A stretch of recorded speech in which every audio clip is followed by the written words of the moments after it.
2026, araw ng Tuesday. Sana ay maganda rin ang gising nyo tulad namin. Maganda ang gising nyo. Iba That's sobrang sarap ng tulog. Di pa nagigising. Sino kaya hindi nagising? Tama kayo dyan. At dahil Tuesday ngayon, syempre, let's choose to spread kindness and positivity sa lahat mga tao na makakasalamuhan natin today. Yes! Ngiti-ngiti kahit traffic. Ready na ba kayo mga kasangbahay para sa araw na ito? Dahil marami na naman po tayong matututunan for this morning. Okay, sino ba magtatanong? Matanong mo na lang. That's right. Matanong ko muna yung mga kasangbahay natin. Ang tanong, isa ba kayo mga kasangbahay sa mga may micro, medium at small businesses pero nalilito tungkol sa pagka-file ng taxes? Abangan nyo po mamaya dahil may bisita tayo mamaya para ipaliwanag sa atin lahat at tungkol sa ating mga tax. Kailangan natin yan. Oo, napaka-importante yan kasi ano natin yan, obligasyon bilang mamamayan ng bansang ito. Bo, napaka-Tagalog. Pero para naman mas good. Parang kanina ini-English kami. Ngayon, very Tagalog, ano? Pero ngayon, syempre, sa ngayong umaga, dagdag tayo. Dagdag good vibes dahil may musical jamming tayo mamaya with Ostela Band. Kaya huwag niyo pong palalagpasin yan. Magtutugtugan tayo dito mamaya. Yeah. Uy, na-miss ko yung Ostela nga. Ostela. No, hindi ko pa sila narinig before. Talaga? Oo. Kaya- Dinalaw na nila tayo dito dati. Oo. Pero eto, bukod dyan, meron ba sa inyo mga kasangbahay? So very, Okay tayo.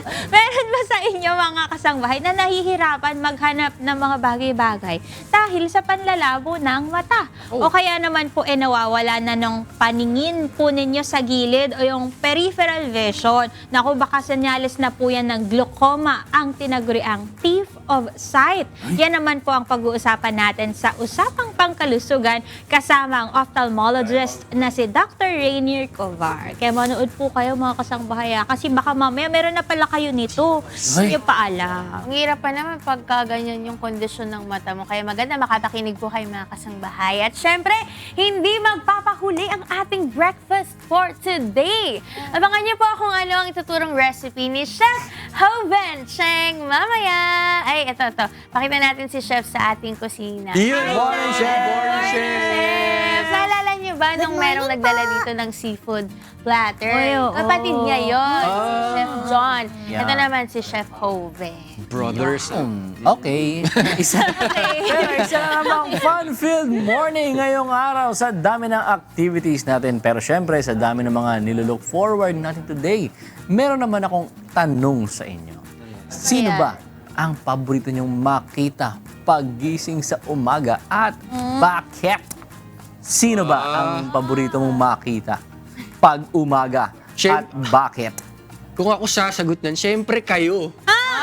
Kasi una-una, wala naman on choice trabaho. Hindi, joke lang. Pero, hindi kayo. So, kung may Gusto choice ko kasi, makita. gusto mo Ibig sabihin kasi kapag nakita ko, ibig sabihin all is well. Parang gano'n. Parang normal na araw, walang problema. Kasi nakikita ko kayo. So yun, para sa akin. Kayo ba? Oo, Ikaw. syempre yung family ko. Kasi sanay ako talaga pagising ko. Andun ang mami ko, ang daddy ko, tsaka si Kuratson, ating dog. Sino next? Ako si Sino Mamsi naman? talaga din ang nakikita ko tuwing umaga kasi ginigising niya ako tuwing umaga. Siyempre kayo din. Yeah. Oo nga, dahil nandito kayo, sasabihin ko, kayo. Grabe naman. Talaga din Okay lang makita basta ako gusto ko makita yung sarili ko baka mamaya tumatagos na pala ako, di ko alam. Tumatagos sa pinto. Kaya feeling mo kapag tumingin ka sa lamin tas namamagay yung mata mo? Sarado pa yung mata. Nag-pain reliever Bagong yan. gising Pero kayo mga kasangbahay, kung kayo tatanungin sino ba ang inyong paboritong makita paggising sa umaga at bakit? I-comment nyo lang po ang inyong sagot sa ating Facebook at YouTube Live dahil mamaya babasahin natin yan isa-isa. Kaya i-comment mo na! Ito, time check naman tayo mga kasangbahay. Oras natin ngayon ay, anong oras na ba? 6:40 a.m. na and it's time for public service announcement. Sa kabila ng ipinatupad na Memorandum Circular Number 114 kung saan binigyan ng direktiba ni President Bongbong Marcos ang mga government agencies na magkaroon ng temporary 4-day work week bilang bahagi ng Energy conservation protocols bunsod ng kaguluhan sa Middle East. Mananatili namang 5 days ang operations ng Philippine Statistics Authority mula Lunes hanggang Biyernes, except po ang holidays. Ito ay upang patuloy na makapaghatid ng frontline services sa publiko. Kasama dito ang civil registration services, all CSR outlets sa Metro Manila at sa Metro Manila ay mananatiling bukas mula 7 a.m. hanggang 5 p.m. Mondays to Fridays po yan. At bukas din po Monday to Friday and ang National ID Services Center sa PSA Complex sa East Avenue, Quezon City. At for legal services naman po ng PSA sa East Avenue, bukas po sila 8 a.m. to 5 p.m. Mondays to Fridays. Ang ibang opisina ng PSA Central Office na hindi po nabanggit, magkakaroon naman po sila ng 4-day on-site schedule from Mondays to Thursday at work from home naman tuwing Biyernes. Para naman po sa mga iba pang mga ahensya ng gobyerno, ugaliin po nating mag-check sa mga official Facebook pages or websites para sa kanilang mga updated operating schedules para mas maplano nyo po ang mga transactions po ninyo. Yan, tama yan. Ngayon naman, good news para sa ating kababayang farmers at mga mangingisda. Mamimigay po ng 5,000 pesos fuel subsidy ang Department of Agriculture para po sa inyo ngayong buwan ng Marso. Ito ay matapos na ma-approve ng Department of Budget and Management ang 150 million pesos na budget for fuel subsidy program ng gobyerno para sa mga magsasaka at mangingisda. Inaayos na lang ng Department of Agriculture ang mga policies at schedule ng pamamahagi ng nasabing fuel subsidy. Ang mga registered na mangingisda at magsasaka naman sa Registry System for Basic Sectors in Agriculture ang qualified na makakatanggap ng 5,000 pesos. Ito ay bahagi pa rin ng fuel subsidy program ng gobyerno para maibsan ang mataas na presyo ng fuel products na kinakailangan para sa food production. Ayan. Ito naman po, para po sa ating mga minamahal na OFWs po na apektado po ng tensyon sa Middle East. Pwede na po kayong mag-request ng repatriation or assistance po sa inyong biyahe pauwi po dito po sa Pilipinas. Gamit lamang po ang inyong eGovPH app. Pwede nyo po itong i-download sa inyong mga mobile phones via Play Store, App Stores at App Gallery. Once po na ma-install nyo mga kasangbahay yung eGov app po sa inyong mga cellphones, maaari nyo na pong ma-access ang repatriation request. Ang kailangan nyo lang pong gawin, i-click nyo po yung e-report, piliin nyo po yung OFW button at i-select po yung repatriation. Pwede rin po itong gamitin ng OFWs worldwide, yung eGovPH app po para po sa iba pang mga concerns. Gaya po ng pagre-report kapag nakakaranas po kayo ng abuse or exploitation, contract violations, or health concerns. Mag-install lamang po ng app na yan para agad po kayong mabigyan ng assistance ng Overseas Workers Welfare Administration or OWA. Yan, ako ay magpapaalam muna sa inyo. Nagbigay lang ako ng konting advisory. Pumunta ko muna si Chef para meron tayong kakainin For our today. breakfast. Tama Okay, na let's go, let's go. O, eto sa Sige. mga nagbabalak naman pong maglaba ngayong araw. Maaliwalas po ngayon ang ating weather outlook dito sa Metro Manila. Asahan po ang temperature mula 21 degrees Celsius hanggang 31 degrees Celsius. Pero syempre, wag po ninyong kalimutang uminom ng tubig at kung walang important errands ay magstay na lang indoor. Pero alam niyo, nagulat ako kasi Zero talaga? pagdating namin dito, ang lamig dito sa Pinas. Ay, ngayon mo lang nalaman. Nalaman. Fresh from Japan pa kasi yan. Ngayon ko lang nalaman na ang lamig From pala. Japan. Winter dito. Lamig ngayon, lamig ang panahon. Para naman sa mga kababayan natin dyan sa Metro Cebu, asahan ng temperature mula 25 degrees Celsius hanggang 30 degrees Celsius. Kagaya ng Metro Manila ay 0% chance of rain. Huwag kalimutan magdala ng payong at mag-sunscreen kung kayo ay lalabas at may errands today. Errands. Para naman That's sa... right, Bruski. Diba? Errands. They have mga errands, eh. Yeah, I know, right?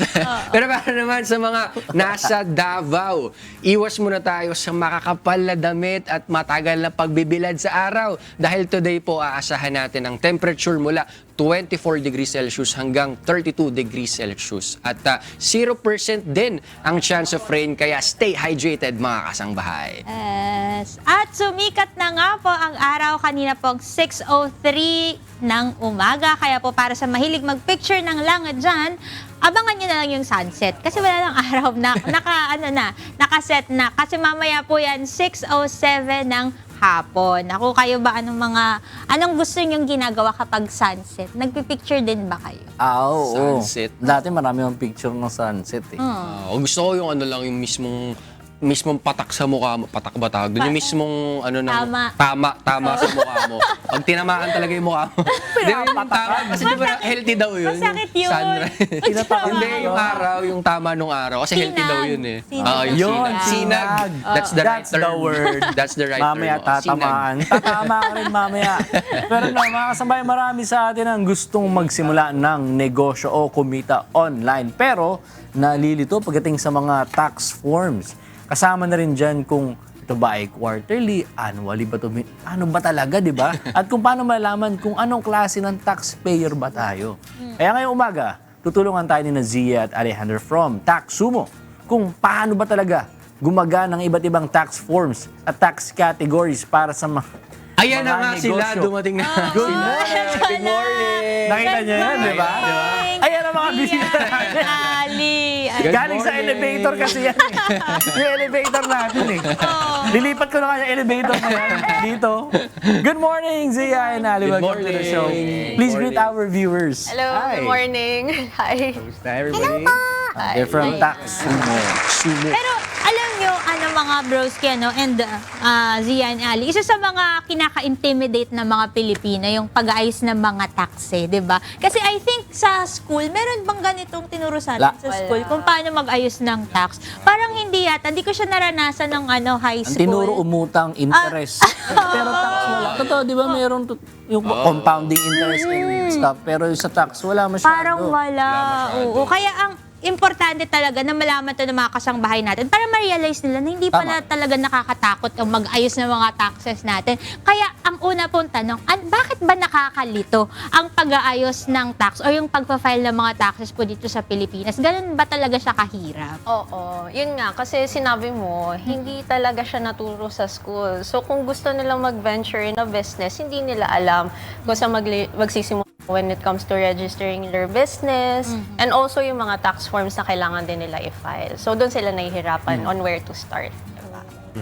Una kasing struggle din, hindi nila alam kung paano magsisimula o paano ba magpaparegister ng business, kung ano yung mga forms na kailangan nilang i-file, no, para sa mga para sa kanilang mga businesses. Pero ito paano naman po malalaman ng isang negosyo kung sila ay micro, small, medium o large taxpayer? Yeah.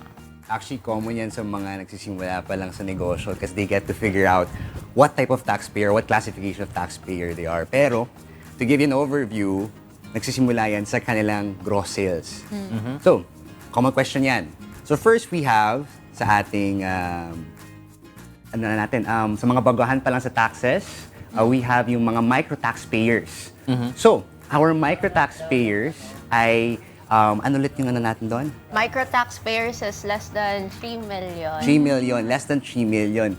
And after that 3 million, meron tayong tinatawag na small taxpayer wherein they're earning from 3 million to less than 20 million annually. Yes. Followed by our medium taxpayer wherein they're earning 20 million to less than 1 billion annually. And kapag pumapaldo na tayo lalo, meron tayong tinatawag na large taxpayer. The large taxpayers are earning more than 1 billion, no, and above annually. So, bottom line, it all based on the annual gross sales. Annual. Yun ang tingnan natin. Kung 1 billion. Oo. Tingnan natin kung yung income din natin, no, para alam natin kung anong category ba tayo papasok.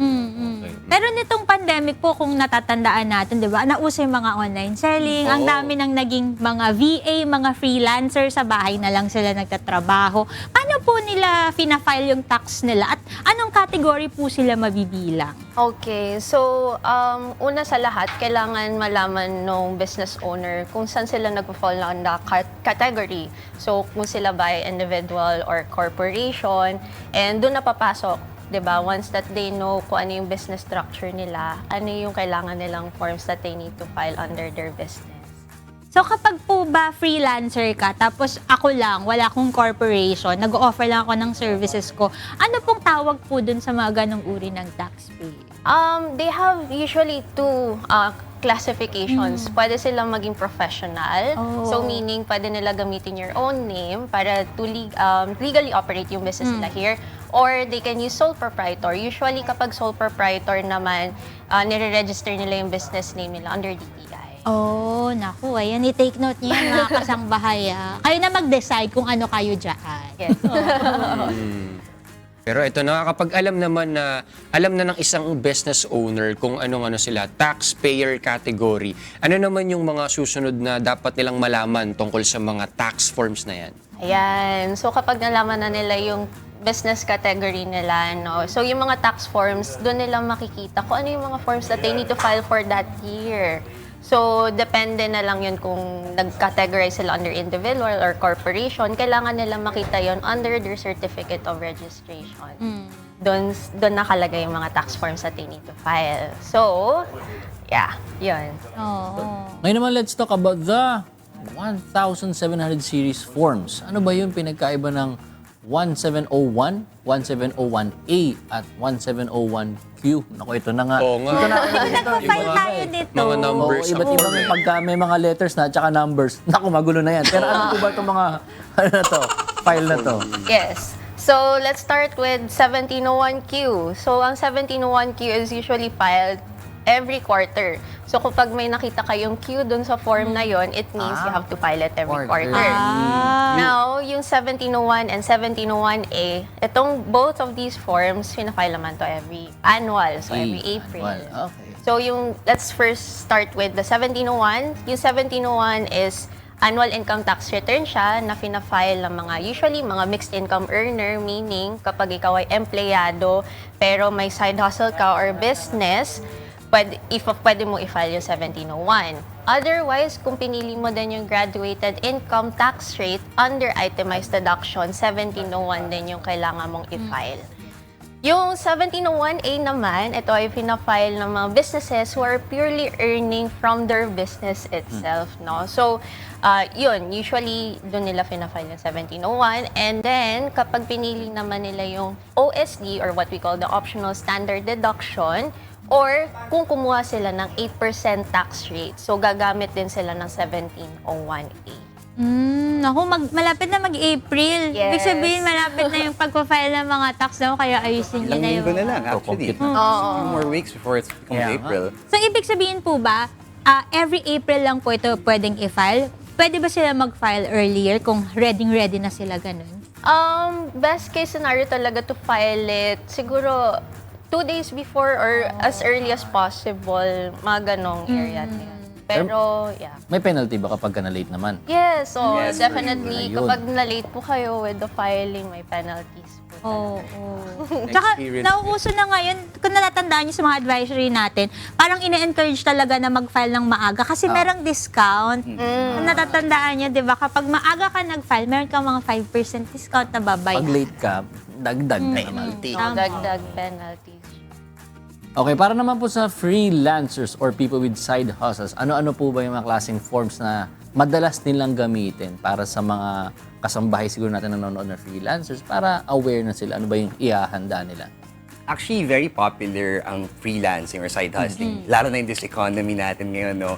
Pero yung type ng tax forms na kailangan nilang i-file boils down kung ano bang klaseng anong klaseng freelancer sila. Okay. Kasi may mga freelancers tayo na yun lang ang ginagawa nila. Yun lang ang bread and butter nila.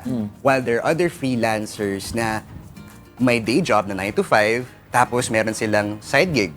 Kaya tinatawag nating side Yeah, hustler. yeah.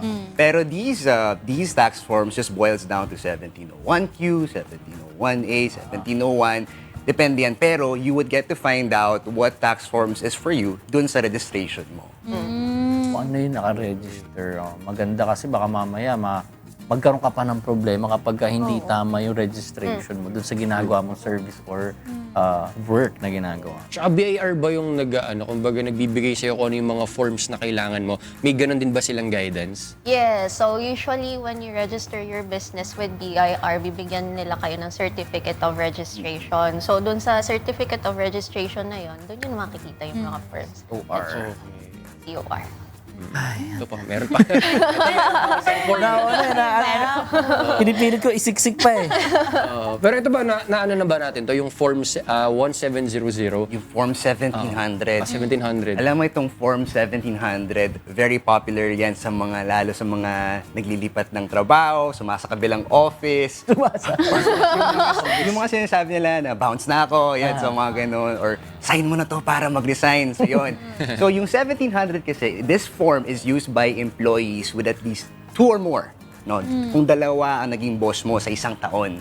No? So ganito kasi yan, yung Form 1700, ginagamit yan para, doon mo i-consolidate yung tinatawag natin na 2316. So yung 2316, kinukuha mo yun sa mga boss mo pareho, and then pinafile mo. Kasi syempre, why would the HR be able to file taxes for you when they don't know your tax story? Right? So, in order for you to stay tax compliant, you file it on your own. 231. So, ibig sabihin po, kapag dalawa din yung work mo, 1700 din ang ipa-file, ganun po ba? Or more? Yes. So usually yon, kapag nag-resign ka, 'di ba? Nag-resign ka on that taxable year, tapos kumuha ka ulit ng bagong trabaho. Hindi na siya pwede for substitute filing. Kasi yun yung usually, 'di ba? Kapag one employer ka, on the next AITR filing, si HR na rin nagpa-file on your behalf. Pero ang nangyayari kapag naglipat ka ng work within the taxable year, ikaw na dapat yung mag-file using 1700. Okay. Naku, kailangan pala yan alam nila. Paano po pag di nila na-file yun? Anong mangyayari? Penalty. Hindi. Oo, ang dami ng penalty, mga kasanggahan. File na kayo. Ang bilis mag-penalty, ha? Oo. Pero paano naman po, halimbawa kung registered business na po or mga corporation, ano pong mga forms naman yung ginagamit nila? So, kapag corporation naman sila, gumagamit naman sila ng what we call the 1702 series na form. So, Yun naman. Oo, tsaka parang feeling ko mas madali sa kanila kasi meron nag-handle ng mga taxes para Kaya sa nga corporations, diba? HR, ganyan. Swerte nyo, mga be. Yung mga forms na 17, no, merong 1702RT, 1702MX, at 1702EX. Ano naman po ito? Ano naman pinakaiba ng mga ito? May mga letters numbers na ulit. No? So yung, let's start with the 1702RT. Yung 1702RT is ginagamit siya for corporation na may regular income tax rate. So, 1702RT nga gamitin nyo. For 1702MX, ito naman yung mga ginagamit ng mga companies na may mixed income or may different income sources sila or kung may special or preferential tax rate sila. Yung 1702EX naman ay ginagamit if yung corporation is exempted from income tax. And then, i-add na lang din natin yung 1702Q. So again, if may Q yung form, you have to file it every quarter. So far, yun pa lang yun natutunan At saka yung A. Yes. Pero sa mga viewers po natin na planning to start a business, ano naman po yung mga forms para, kumbaga, bago sila magsimula, ay compliant na sila sa tax? Oo. Make sure na if you're planning to start a business, you have to do these steps, no? You have to make sure that you know your business structure. So best to if you can consult with an accountant para to know your business structure. And then from there, don't forget to register your business with DTI, LG, and BIR. So sa mga government entities na to. Yan ang first steps para sa ating mga gusto maging business. And speaking of taxes, paano po makakatulong ang tax sumo? Well, sa dami-dami kasi nangyayari ngayon sa mundo, I feel like we're very busy, Sometimes you just want things to be done fast. Yung tipong isang click ng isang snap lang tapos na, di ba? Pero sa aspeto ng taxes for freelancers and online sellers, that's where Taxumo comes in. Okay. So, pwede kang mag-file ng tax, gumawa ng forms, magbayad, all within that app. And ang kagandahan doon, hindi mo na kailangan kumuha ng degree. At para maging tax compliant, ang kailangan mo na lang mag-upload ng inyong income and expenses and generated, pay it, and it's done. So, gusto mo mag-file ng tax, pindot-pindot na lang ngayon yan. True Tax. Naku, ito With na yung sinasabi. Taxumo. Kung yung mga company merong swerte kasi may taga-ayos ng tax, swerte na rin kayo pag Ito na. gumamit kayo ng Taxumo kasi Taxumo pala ang pindot-pindot kailangan na. natin. Oo, para mas mapadali ang pagpa-file po natin ng Tama. taxes. Ayun, thank you po sa mga insights from our friends from Taxumo. Baka meron po kayong mga ongoing na promo. Sige po, go ahead. So yes, in celebration of National Women's Month and preparation for April tax filing season, we are giving 25% off on selected Taxumo subscriptions this March. So, wag nyo na po palampasin itong promo namin that we are giving you 25% off for your income tax filing this season. Yun, no? Yes. Yung code, it's giving. Yeah, it's giving 25. 25. So, Gen Z, Once again, maraming salamat po Zia and Ali for joining us today, and from Taxumo for helping us better understand how tax forms and tax categories work for businesses. We appreciate your helpful insights at para sa mga kasambahay natin na magsisimula ng kanilang businesses. Yun, maraming salamat. Pero syempre, may huling question po muna kami sa inyo. Ayan na. No? Sino ang paborito nyong makita Ayan. pagising sa umaga at Tama. bakit? Yan, may ganyan tayong question kasi may tinanong po tayo Sana kanina. hindi tax forms makita. Yung guest naman natin. Si Tanongin Zia natin. naman. Ayun Ulit po. yung question. Ano Sino po ba yung sa umaga Yes. pagising, sino yung gusto nyo makita and why? Sino ba? Sige, go ahead. Siguro pwedeng ano or sino. Siguro yung yung aso ko na lang. Ang dog. Hi, Si Ali. Tyra. Pero Ali, Siguro sa akin is yung aking pet na lovebird na si Tough na ito. Hi, Tough na. Mga pet lovers pala. Oh, hindi lang tax ang ginagawa namin. Siyempre, Nagpapakulo lang po kayo araw-araw. Ayun, at least nakasagot yung mga guests natin. Pero kayong mga Pets kasangbahay naman. natin, mga kasangbahay natin, sino ang paborito nyong makita pagising sa umaga? At bakit? I-comment nyo lang ang inyong sagot sa ating Facebook at YouTube Live dahil mamaya ay babasahin natin yan isa-isa. Kaya, i-comment mo na! That's right! At syempre, marami pa kayong aabangan mamaya, kaya stay tuned lang kayo dyan. At kami magtatanong kami kung paano na ba kami magpa-file kasi malapit na mag-April. Baka Kaya magka-penalty. stay tuned lang kayo. Yes, good morning ulit sa inyo mga kasangbahay. It's me, Ira, here munting kasinera. At bago po tayo magluto today, syempre check muna natin ang presyo ng mga bilihin, mga pangunahing bilihin dito sa mga palengke sa Metro Manila. Sa bantay presyo ng Department of Agriculture as of March 16, 2026, ang presyo po ng bigas na imported ay nasa 37 pesos po hanggang 70 pesos per kilo. Ang local rice po natin ay nasa 33 to 62 pesos per kilogram. Sa atin pong mga karne, ang pork po ay nasa 200 to 400 pesos kada kilo. Ang beef naman po, 360 to 540 pesos. Ang whole chicken po ay nasa 150 to 240 pesos per kilogram. O sa atin naman po mga isda, mga kasangbahay, ang local po na galunggong ay 280 to 420 pesos per kilogram. Talagang nagsistay siya sa ganyang presyo, no? Ang tilapia, 140 hanggang 170 pesos po. Ang medium po na bangus ay nasa 175 to 280 pesos kada kilo. Sa atin naman pong mga gulay, ang ampalaya nasa 110 to 150 pesos per kilogram. Ang kalabasa po, 30 to 100 pesos po. Ang sitaw naman, 90 to 160 pesos per kilo.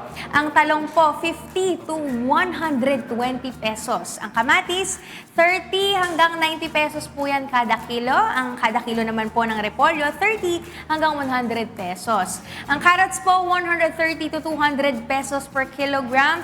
Ang sayote na nanatili siyang 35 pesos hanggang 70 pesos po.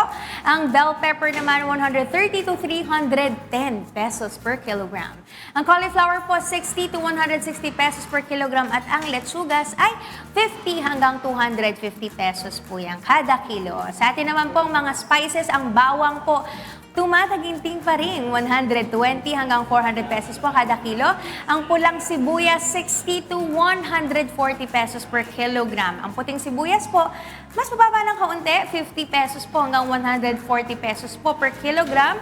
Ang sili naman, 90 hanggang 250 pesos. At ang luya po, 100 to 200 pesos per kilogram. Ang iba pa natin pong mga ingredients sa bahay, no, ang refined sugar, 75 to 90 pesos per kilogram.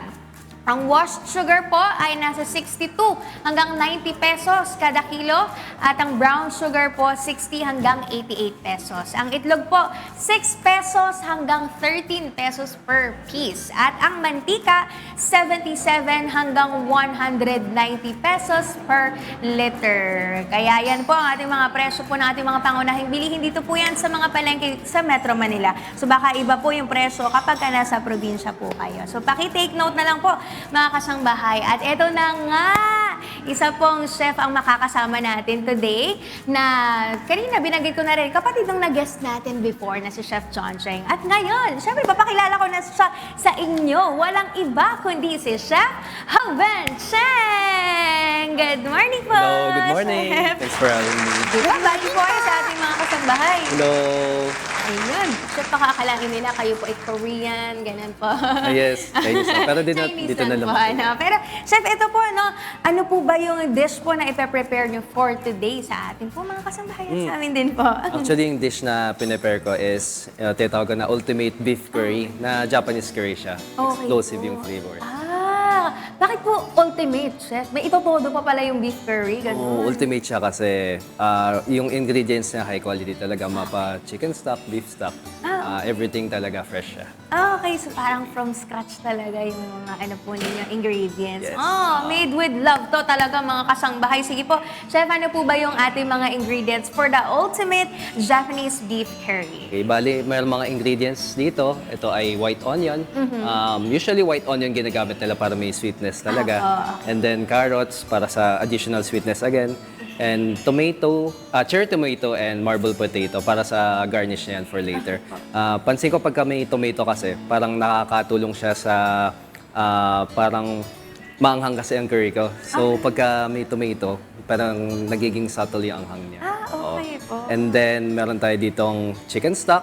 Alright. Ito yung beef brisket na bagay para sa akin and malambot siya talaga. Opo. And then beef stock. And then this is curry powder kasi curry yung gagawin natin. And then garlic powder. And then pepper, salt. This one is peanut butter para may nutty na taste. Okay. And then barbecue sauce para sa smoky taste. Ketchup para sa may tangin na taste. And then Worcestershire, tama na, Worcestershire sauce para sa umami flavor. And last but not the least, ito, yung curry na roux. Okay po. Chef, matanong ko, ano nga po ito? Ay, sorry, hindi ko nakita dito. Maliit kasi mata ko eh. Pero ito ay fried onions pala na okay. white. Ooh. Para may bango siya talaga. Din. Grabe, nakikita ko pa lang yung mga ingredients, parang flavor bomb na siya. Nakikita ko parang kinocompute na siya ng utak ko kung anong magiging lasa. Pero chef, may question lang po, paano po ba natin prepare yung beef po natin? Yes. Bali, unang-una parang, hindi pala, sinosaute siya para magbigay ng color. And then, usually, 2 to 3 hours yung boiling time niya. Pero pag meron kayong pressure cooker, mas mabilis kahit 30 minutes na. Okay Goods po. na, malambot na siya. Sige po. Sige po, chef. Start na po tayong magluto Okay. para po masundan tayo ng ating mga kasangbahay. Sige po. Sige, bale, iinit lang muna natin yung beef again. Okay Which po. is cooked na siya talaga, Opo. pero para ma-reheat lang. Chef, bakit po brisket po yung pinili po nating part po? Brisket kasi usually bagay siya pagka mga long and slow cook na Okay boiling. po. Habang tumatagal, mas nagiging flavorful. Okay. Tapos, lumalambot. Okay yung lambot niya Lambot. talaga. Yes. Pero pwede rin po ba ito, chef, same po ng mga ingredients pero different cut of beef po yung gagamitin? Kasi yes. gusto nila, mabilisan lang. Gusto ko tenderloin, ganun. Oo. Pwede naman, chef. Pwede naman. And pwede rin siya sa chicken, sa pork. Okay ganun. po. Chef, matanong ko lang, bakit po yung combination po ng stock natin is chicken po, tapos meron pa tayong beef? Napansin ko sa Japanese cuisine, usually, hinahalo talaga nila mga stock.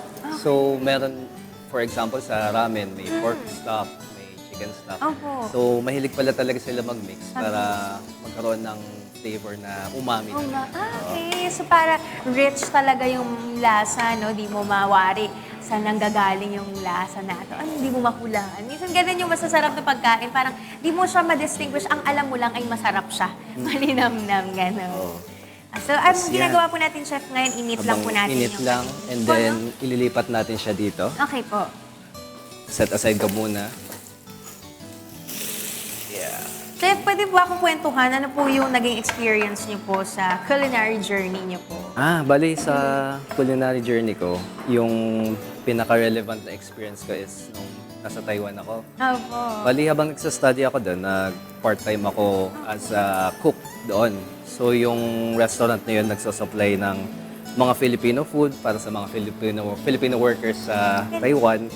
So, usually, per day, sa isang gabi, 250 na packed meals yung ginagawa namin. And gabi pa lang yan. Sabi pa lang. Gabi pa lang yun, Oh, pero kumusta po, Chef? Gaano po kayo katagal po dun sa work niyo po dun sa Taiwan po? 9 months. 9 months ako doon. Oo. Matagal Enjoy naman din po yun, ano? Oo. Na-enjoy ko rin kasi nung nasa Taiwan ako, nagkikrave din ako ng Filipino food, namimiss ko. So, blessing in disguise, nag-work ako doon para at least hindi ako masyadong ma-homesick, ganun.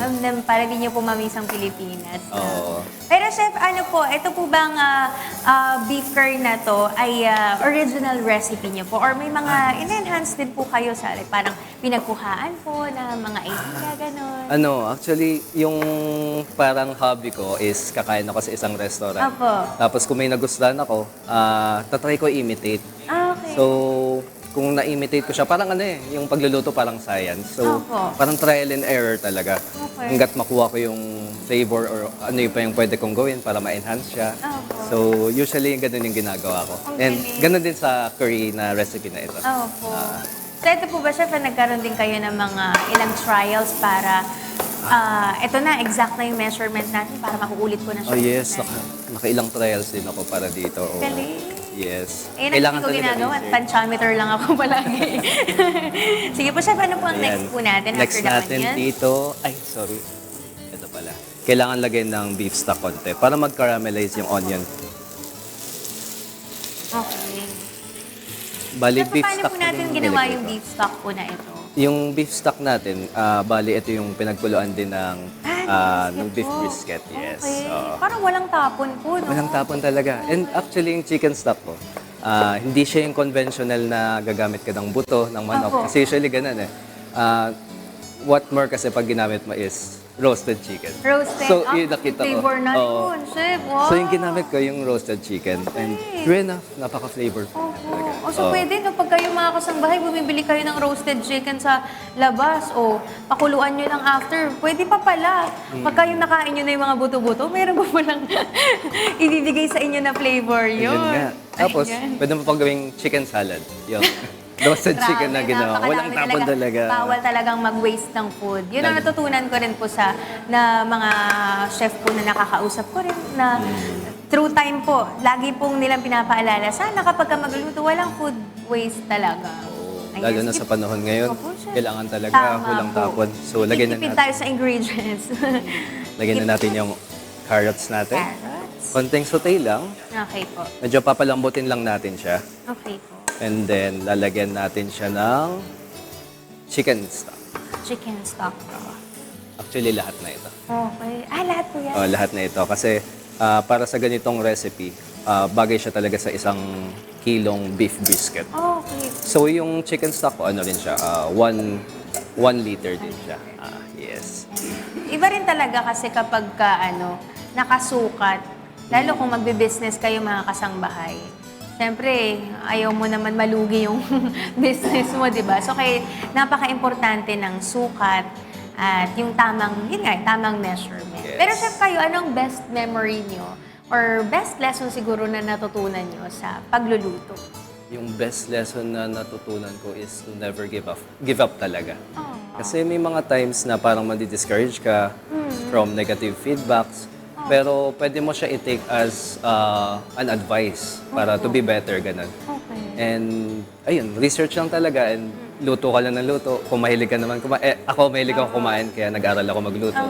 So, ayun, trial and error. Don't give up. Pero naniniwala talaga ako na lahat ng tao kaya magluto, especially yun, di ba?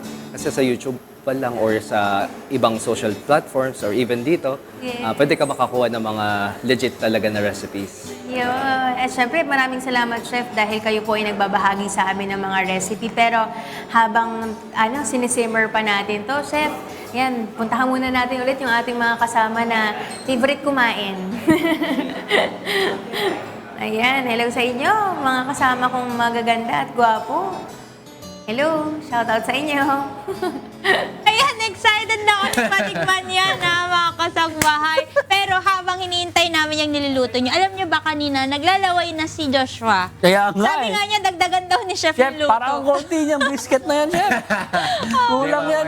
Maano natin yan, matitikman natin yan. Pero ito, at this point, oras na para makijamming this Let's go. morning. At good news dahil sagot na yan ng KDR Music House. Kaya, let's welcome to the program, ballad alternative rock band, O Stella.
Aking sinta, di kasama kita. Ako ay hindi makapagsalita. Alam mo bakit ang aking nadarama? Nagnakaw tingin, sana'y di napansin. Walang magawa, ako'y napahiling. Na sana nga ikaw rin ay merong pagtingin.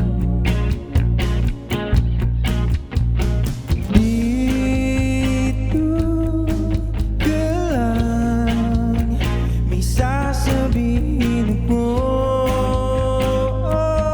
Pwede ba dito ka na lang?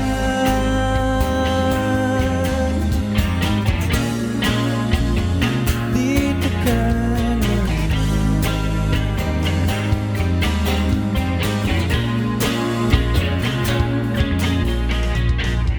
Sinta, ika'y aalis na. Sana ako'y maalala mo pa.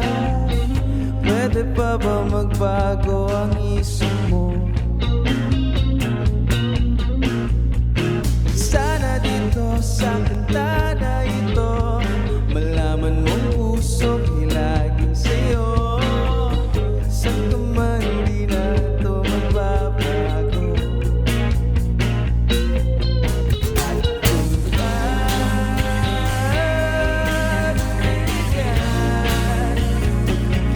ng tadhana,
Alright, thank you so much. That was Stella with their song, Dito Ka Lang. Ako na, yung ano na yun, yung phrase na yun, no, pag sinabi sa'yo, dito ka lang. Grabe na kaagad yung ano eh.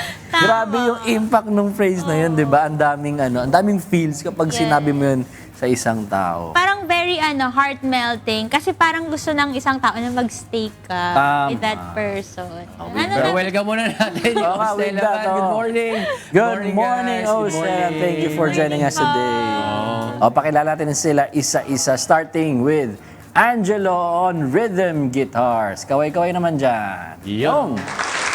And si Antonio Gabriel on vocals and lead guitars. Good morning. Yun, morning At syempre, nandyan din ang ating bass guitar na si Bien Byron.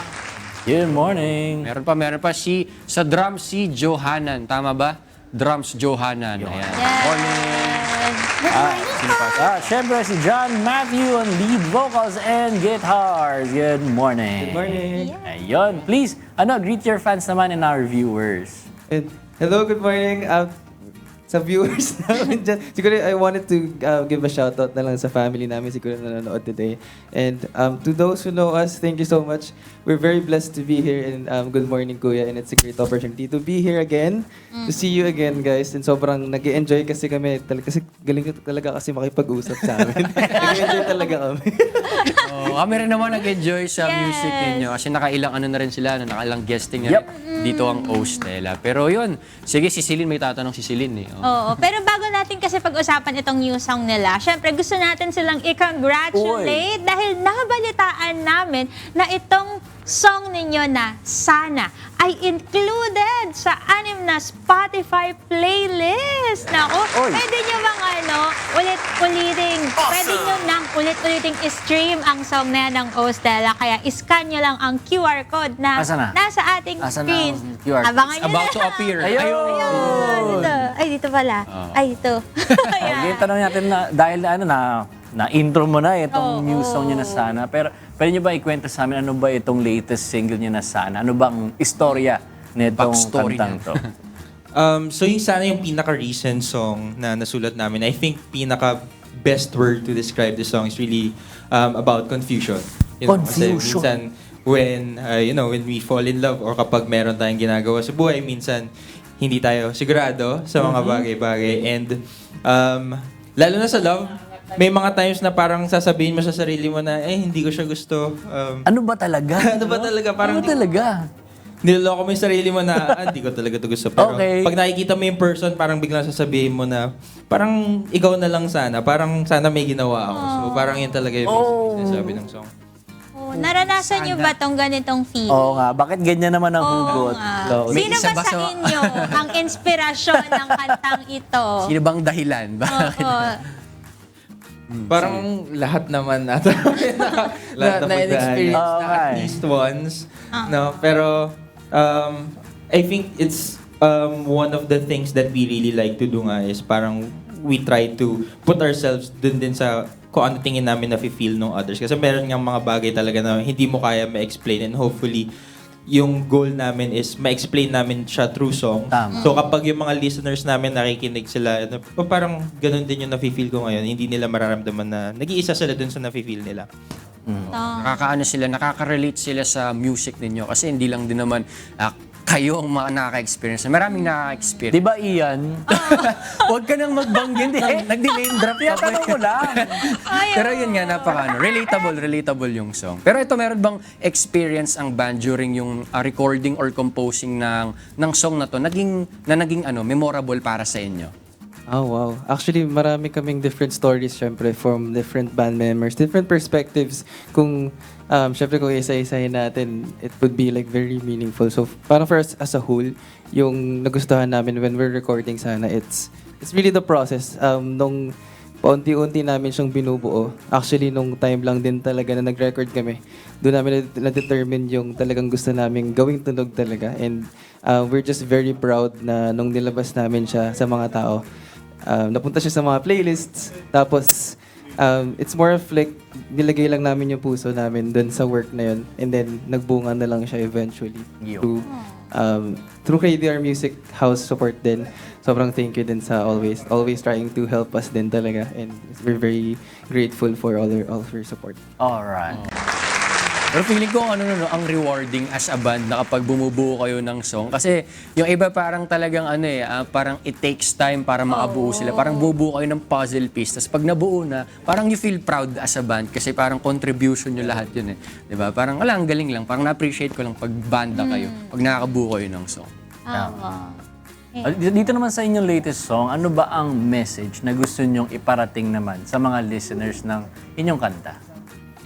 So yun nga, feeling ko pinakaunang message na makukuha mo is yun nga, if you feel these things, kung minsan nako-confuse ka about, it's more than love na, it's more than romantic feelings eh. If you feel like you are lost or confused, pag narinig mo tong song, hopefully, mararamdaman mo na hindi lang din ikaw yung nakaka-feel nito. Tapos, I think, basically, pinaka-sinasabi talaga ng song is, kung meron kang sana sa mga, or kung may mga sana ka sa buhay mo, the best thing talaga is, talagang mag-commit ka and magsabi ka ng totoong nararamdaman mo and be honest talaga. Oo nga.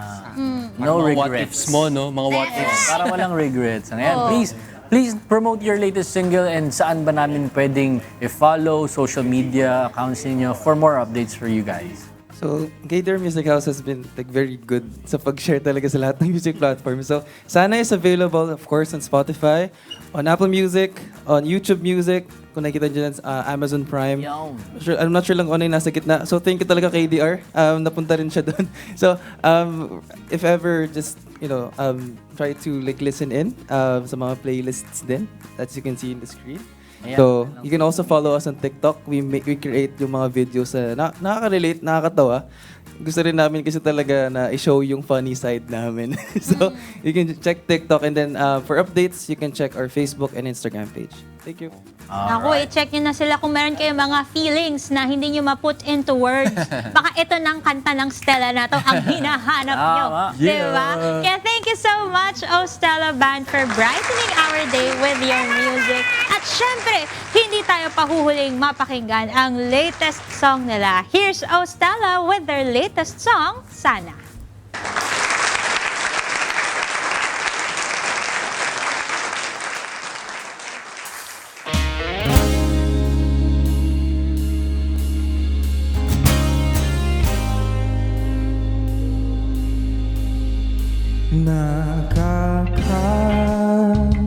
Isang taon na pala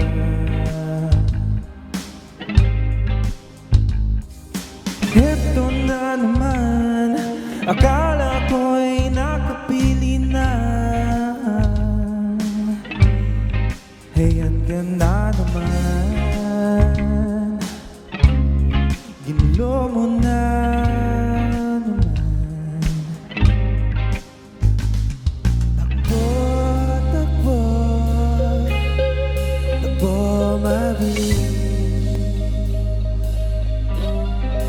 sa isang tingin mo lang walang magawa ako'y walang palaag parang ikaw na lang sana ikaw na lang sana parang ikaw na lang sana ikaw na lang sana parang ikaw na lang sana ikaw na lang sana parang ikaw na lang sana ikaw na lang sana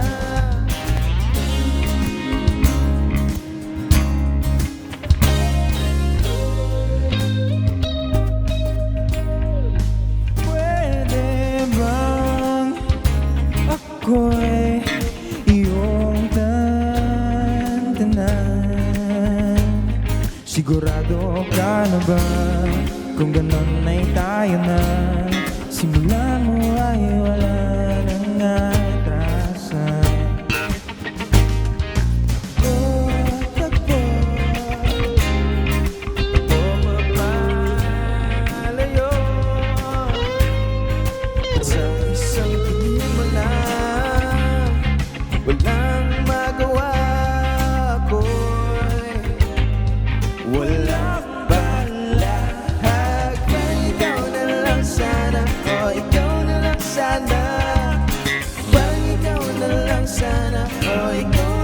sana. Parang ikaw na lang sana. Oh, ikaw na lang sana. Parang ikaw na lang sana. Oh, ikaw na lang sana.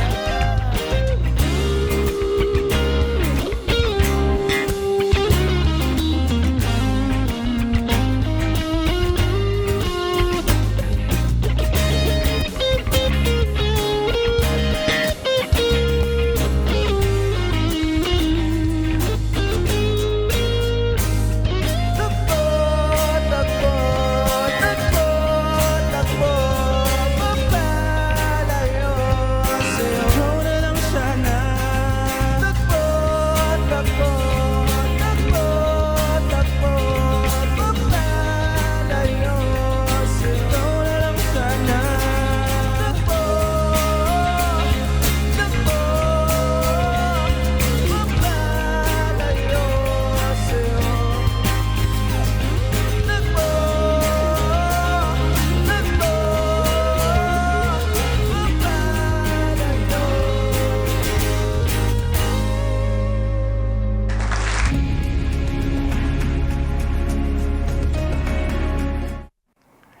Hi everyone, I'm Dr. Rainier Cavar, your ophthalmologist for today here on Good Morning Kuya. Pag-uusapan natin ngayon ang sakit na glaucoma. Ang glaucoma ay sakit sa mata na naapektuhan ang ating ugat. Ang ugat ng mata ay nakakonect sa ating utak na kapag ito ay nasira ay maaring makapagdulot ng panlalabo at pwedeng pagkawala ng ating paningin. Kaya ito tinawag na thief of sight kasi dahan-dahang nawawala ang ating paningin. Nagsisimula sa gilid hanggang sa umabot sa gitna. Karamihan, maybe 90% ng mga sakit ng glaucoma ay walang simptomas. So, pagka dahan-dahang nasira at hindi nagpapacheck up, minsan ang mga pasyente ay bigla na lang pupunta sa amin na wala ng paningin. Kaya ito tinawag na thief of sight.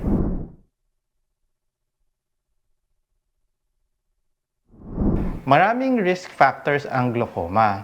Isa dito ay pwedeng naipamana sa kanila or genetic. Iba pa dito ay pagka tumatanda, merong mas mataas ang risk factor. Pagka habang tumatanda ang pasyente ay mas malakas ang chance na magka-glaucoma ito.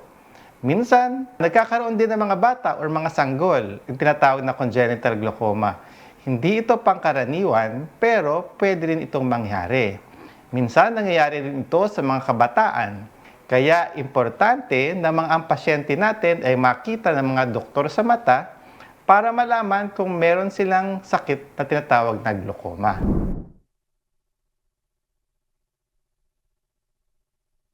–80 to 90% of patients walang simptomas. Pagka malala na, doon lang nila napapansin na malabo na ang kanilang paningin, lumiit na ang field of vision nila or yung mga gilid na dapat nakikita pangkaraniwan ay hindi na nila nakikita. Bumabangga na sila sa mga mesa, sa mga silya kapag naglalakad.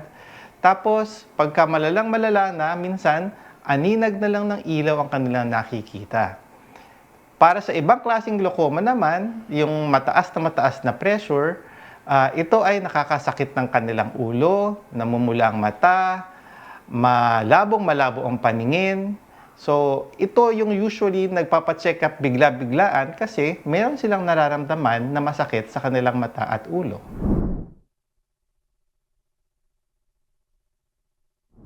Yung mga congenital na glaucoma, nakikita natin to sa mga sanggol or mga maliliit na bata. Karaniwan dahil tumataas ang pressure ng mata nila, dahil hindi enough yung drainage ng tubig palabas ng mata, minsan yung mga mata ng mga bata lumalaki. Hindi ito nangyayari sa matatanda kasi fixed na yung size ng mata ng matatanda. Pero pag sa bata ito nangyari, medyo lumalaki. Irritable yung bata, pikit ng pikit, nagluluha.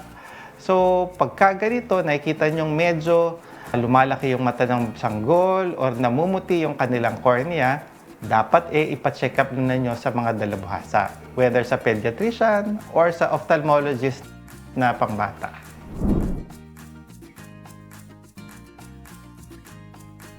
Hindi kasi sapat na magpa-check up lang tayo ng salamin para malaman na may glaucoma. Kailangan makita kayo ng dalubhasa ng ophthalmologist para masilip ang ugat ng mata ninyo, ma-check ang inyong pressure, makita kung barado ang daluyan ng tubig sa loob ng mata. Pagkatapos nito magawa, merong mga eksaminasyon sa pamamagitan ng mga makina para ma-check kung anong estado ng ugat ninyo, malaman kung meron kayong visual defect or sa pamamagitan ng perimetry, makikita kung merong mga diferensya sa inyong paningin.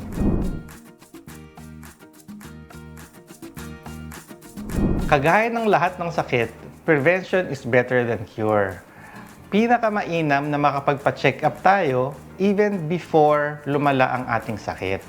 So, mainam na pagka meron tayong mga risk factors, kung may mga kamag-anak kayong nabulag, may kamag-anak kayong na-diagnose ng glaucoma, ay makapagpa-check up kayo.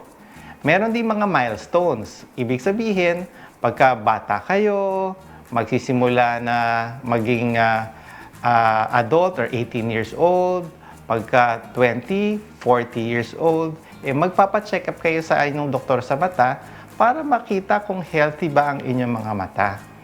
Hindi natin gusto na magpa-check up kayo na advanced stage na inyong sakit, whether it's glaucoma or any sakit. Kasi pagka advanced na ito, mas mahirap na siyang gamutin.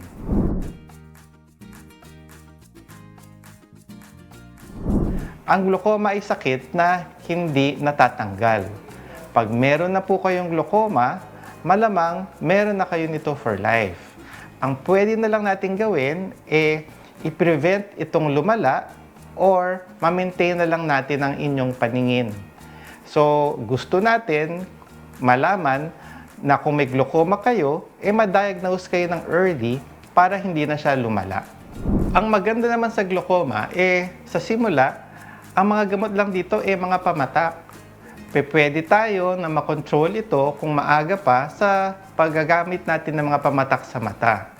Kung hindi na effective ang pamatak, maaari tayo mag-laser o kaya kung medyo malubha na ito, pwede naman kayong maoperahan. Yung operasyon po ay hindi para luminaw ang mata. Yung operasyon po para lang hindi na lumala ang inyong paglabo ng paningin. So, maraming pwedeng gawin, whether sa early stage or late stage, para hindi na lumala ang inyong glaucoma. Yung pagkain ng healthy food ay important. Pagkain ng vitamin A, ng mga green leafy vegetables, at syempre, mas mainam kung hindi tayo naninigarilyo, hindi tumataas ang blood pressure, at kung maiwasan ang pagkakaroon ng diabetes para maiwasan yung mga ibang klaseng glaucoma na pwede magkaroon dahil sa mga side effects ng mga comorbidities na ito. So sa ating mga magulang, ating tandaan na ang ating mga anak hindi magrereklamo unless masama or mahirap na ang kanilang pinagdadaanan. Lalo na sa mata, hindi magrereklamo ang bata kung isang mata malabo at yung isa nakakita pa. So, importante na naobserbahan at namamasid natin ang ating mga anak kung sa tingin natin nahihirapan na sila or malabo na ang kanilang paningin.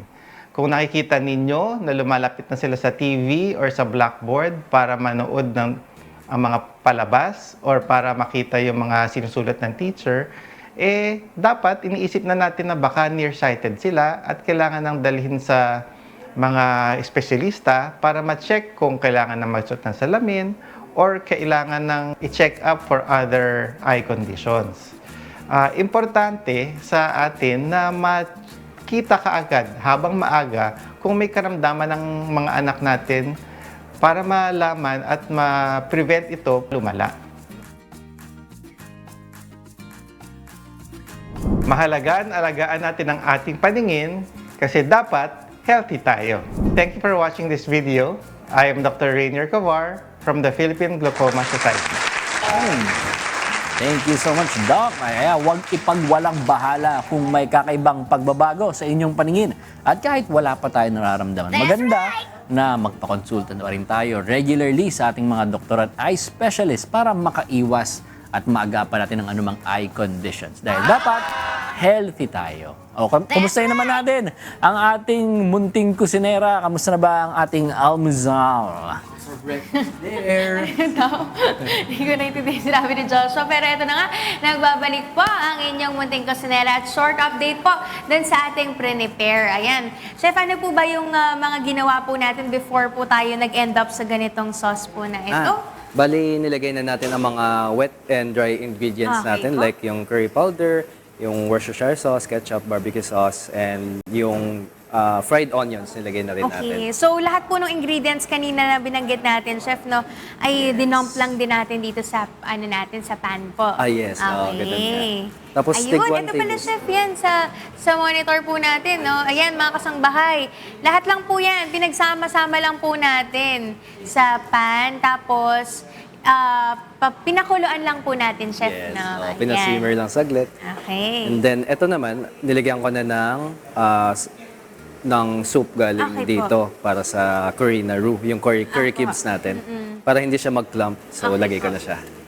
Ayan. Wow. So, Chef, ito pong recipe na ito, good for ilang tao po ang pwedeng makakain? This one, good for 7 to 10 people. Okay, Chef, Pero- kailangan niyo po ng spatula at rubber spatula. Sige, yes, thank you. O, di ba? Nag-chef na ako dito kay Chef. Ganyan lang yung trabaho ko dun eh. Taga-abot ng ng spatula. Taga-halo, taga-tikim. Ganun din ako dati. Opo. Doon naman Taga-hugas. nagsimula yung iba, Chef, ano? Oo, yun nga. Ayan, nalagay na natin ang ating curry roux. Kasi ito na yan, Chef. Okay na po yung sauce natin. Ito na. I-ano lang natin siya, i-blender. And Okay then, po. para maging ano siya, smooth yung sauce natin. Medyo okay. rich talaga. Kasi Pero kailangan... mayroon naman din silang choice, Chef, na kahit hindi na po i-blender, para kunwari gusto nila may bite ng carrots. Ay yes, pwede rin naman. May option naman sila na ganun. Uy, ang bango. So, yeah, ilalagay na natin siya dito sa ating blender. Okay po. Okay. Yan. Okay. Wow.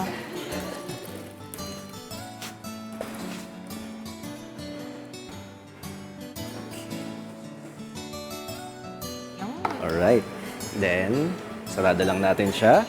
Quickly lang naman yung pag-blend na siya. Yes, oo. Kahit mga ano lang, 10 seconds, ganun. Seconds. Basta maano Depende lang. rin sa power ng blender po nila. Galing. Mga 3 seconds na lang. Ayan. Ayun, tapos Okay na siya, agad. Wow. Ayan. Okay. Grabe ang high-tech. Gusto ko niyan. Ayan. Pagka kasi matagal ka nang nangungusina, tapos meron kang mga recipe na gustong, parang tingnan. Ay, Ayan, ito na marami kang ating, gustong equipment eh. very din, convenient siya. Okay. Alright, buhos na natin siya dito. Wow. Chef, sorry, matanong ko lang, ano po yung kaibahan nung Japanese curry dun sa Indian curry? Kasi parang ang Japanese curry, hindi po siya ganun katapang, no? Kasi Yes, yung Filipino oo. curry din po, iba rin eh. Actually, mga Indian curry, matapang din siya. Opo. So, yung ginawa ko sa Japanese curry ko, para maiba naman. Very, parang, hindi naman siya Indian curry yung lasa, pero packed with flavors pa rin siya. Oh. Okay. Kasi, alam naman natin tayo mga Pilipino, mahilig din tayo sa malasa na Pagkain. food. Yeah. Okay. Tapos yan, lagay lang natin ang ating mga marbled potatoes. In-oven ko pala to. Okay. Pero, Grabe. pwede naman siya Grabe yung i-boil. details ng pagkain. ito yan. Tapos additional lang, para sa colors, Very para maganda. Ayun. Ayan. Grabe. Eto na po, Chef. Tapos na Yes. po. Tapos na siya. Okay. So, pwede na natin ipakita ito sa ating mga kasangbahay. Ang ating final, plating na yan. Naka-plate na pala. Ang ating ultimate Japanese beef curry by Chef Calvin Seng. Pero Chef, sa tabi po nitong Japanese beef curry po natin, meron pa kayong prepare na isa pa para sa amin? Bali, ito yung roasted chicken salad natin. Yung sinabi ko kanina na yung chicken stock. Opo. Ako doon ng roasted na chicken. Okay. So, ito yun, para walang Okay. So, ito anong mga sangkap nito, Chef? Bali, niligyan ko siya ng Japanese mayo. Okay. Para authentic talaga na Japanese, ganun. So, meron din carrots and pepper. Yun lang. Actually, ganun lang siya kasimple. Wow, excited na akong tikman ito. Pero chef, baka po meron kayo pang gustong i-promote po. Kung o-order pala yung ating mga kasangbahay nitong mga food na ito na nasa harap ko ngayon. Sige po chef, paki-promote na lang po saan po sila pwedeng umorder po. Yes, bali you can find me sa Facebook. Meron akong page doon na it's called Curry Number 1. And nandun na lahat ng menu, mapa beef, mapa chicken, mapa pork. So you can message me doon lang. And you can also add me on Facebook. My name is Hoven Cheng. So pwede na rin ako message doon. Okay lang rin. Ayun. Ayan na, mga kasangbahay, Curry number 1. Tapos yung kanilang mobile number, tumawag lang kayo, tapos order kayo kay chef. Sobrang intricate ng details natin dito sa ating mga dish. Talagang nag-pour out ng love. Pero chef, baka meron pa kayong gustong i-shoutout po sa umagang ito. Sige po. Shoutout pala sa aking nanay, mother, and aking fiancé. Hello. Ayun. Sana po mag-guest po kayo dito sa mami po nila, chef. Sarap po nung nakain po namin last time. Pero yun po, chef, maraming salamat po. Parang naging Japanese na rin tayo. Arigato gozaimasu. Maraming salamat po, chef, for preparing po yung ating mga dish for today. At alam ko po, enjoyin po namin to dito sa Good Morning Kuya at syempre yung mga kasama ko. At sana nag-enjoy din kayo mga kasangbahay at nasundan nyo po ang ating recipe for today. At syempre, for more Kusina Adventures, abang lang kayo everyday sa ating mga dish. At syempre, ang lagi kong paalala sa inyo ng inyong munting kusinera, don't forget to cook with love and cook it right! Ay, chef! May huling question po ako sa inyo. Eto na nga po. Tinanong ko na rin po sa inyo kanina. Sino po yung paborito ninyong makita paggising sa umaga at bakit? Ikaw. Ay. Hindi, joke. Joke lang. Mali siya. Gusto kong makita is yung bukod sa fiancé ko. Opo. Pero antayin namin sa marriage niya lang. So, for now, talaga yung mom ko kasi gusto ko pa mag-create ng memories with her, especially na tumatanda na siya. So, ayun, mom ko talaga. Oh, shoutout po sa inyo. Sana po talaga makapag-guest po kayo dito. Gawan niyo po kami ng dumpling. Pero chef, ayun po, maraming salamat po.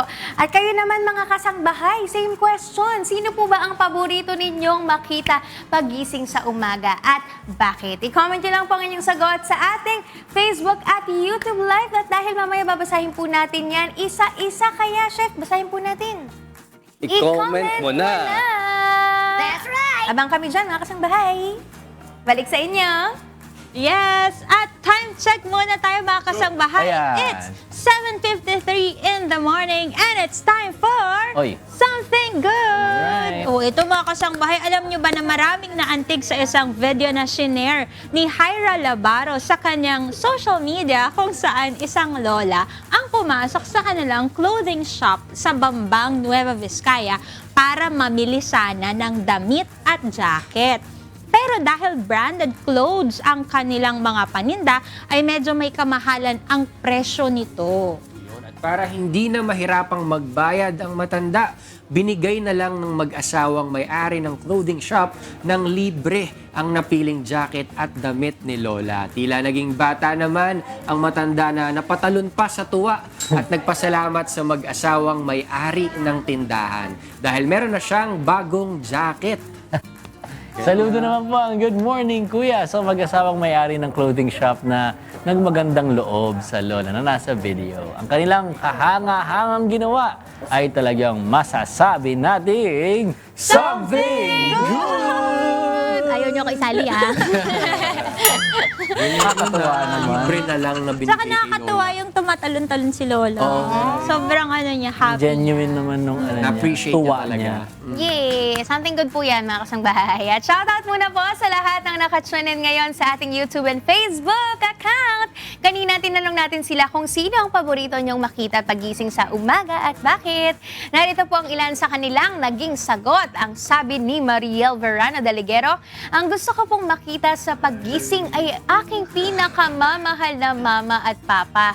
Sobrang namimiss ko po sila. Sana po makauwi po ako sa Bohol dahil nasa Cebu po ako nag-work. Taga Cebu.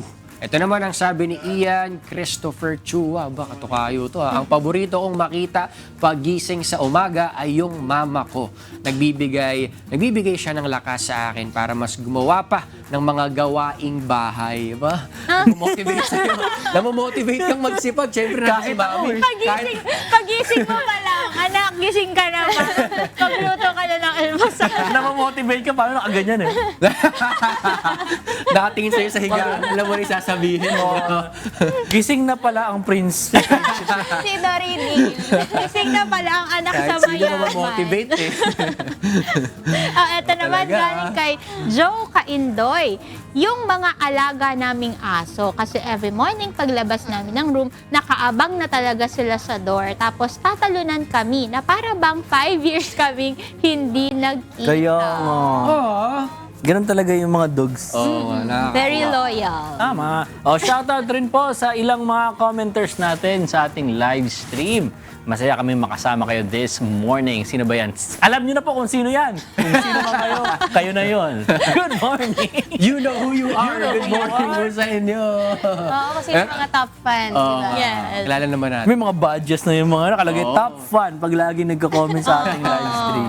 Top 1 badges. Pero ito mga kasang bahay, bukas, abangan nyo po yung aking fitness session. May makakasama tayong fitness coach na magtuturo naman sa atin ng back exercises o back likod. Siguradong maraming makaka-relate dito kaya antabayanan nyo po. Bukas yan mga kasang bahay. Back. At syempre, abangan nyo rin po yung special guest natin bukas sa ating kusina at ang kanyang special recipe na ihahanda sa atin bukas. Araw-araw talaga, masarap yung pagkain natin dito sa Good Morning Kuya. Di ba? At ako naman, excited naman ako sa kung ano ang matututunan natin bukas sa usapang pangkalusugan. Kaya abangan niyo po kung ano ang pag-uusapan natin dyan. Yes. Tama, kaya bantayan niyo po ang ating social media pages para sa mga updates sa ating mga ipapalabas dito sa Good Morning, Kuya. Yeah, ito naman, greetings naman na tayo. Binabati ko lang ng good morning aking mga pamangkin, si Goku, si Tala, and si Sam. Good morning. And thank you, Dr. Enrico Mendoza of JE Dental Clinic. They provide cosmetic, orthodontics, and general dentistry. JE Dental Clinic will help you achieve your healthiest and most beautiful smile. For inquiries, visit their Facebook and Instagram page or visit the clinic at 161 Unit 1, 3rd floor, Bansalangin Street, Veterans Village, Quezon City. Contact number is 0917-312-5742. Yun, greetings lang. Good morning sa aking mommy, sa aking daddy, at kay Yuna, at sa aking Kuratsoy. Yan, binati si Kuratsoy yun. Thank you and good morning din sa Martinez Dental Clinic sa mga gusto po na magpa-ayos ng kanilang ngipin at nangailangan ng dental services. Nandyan po sila sa Raman Medical Building, Barangay Dakila, Malolos, Bulacan. Meron din po silang ibang branch dyan po sa may Plaridel, Bulacan. At kontakin nyo lang po sila sa kanilang contact number na 0448-139-403 and 0969-051-8616. Thank you, Dr. K. Chris Martinez Rotap, for making my dream smile possible. Good morning din sa aking mamsi at binabati ko din po yung mga nakasama ko po dyan sa lokal ng Osaka, Japan. Ohayo! Arigatou gozaimasu. Ohayo gozaimasu. Hayo! Balik po kami dyan, Lobe. Dagdagan nyo na ang ating shoutouts. Nakakalimutan natin ang ating mga butihing intern. Ano yun dyan? Ang mga OJTs, okay na. LJ, Yan. Jolina, Iyong. Corina, Iyong. Lovely, and Thea. Good morning sa inyo. Good morning. Maraming Uno na salamat. yan lahat. Uno na. Very Good morning. good. Yung mga ano natin, Oh, mga yan, ah. interns, Yes. OJTs. Internal specialist. Yun o. Yun o. Kamay-kamay dyan. Siyempre naman. O. Aba, mga interns natin dito sa Beautiful GMK. ladies. Maraming salamat po mga kasangbahay sa pagsama sa amin sa isa namang meaningful morning. Magkita-kita po tayo ulit bukas. Same time, same place. 6:30 a.m. na in the morning pa. At sama-sama natin salubungin ng masaya ang umaga dito sa Good Morning, Kuya!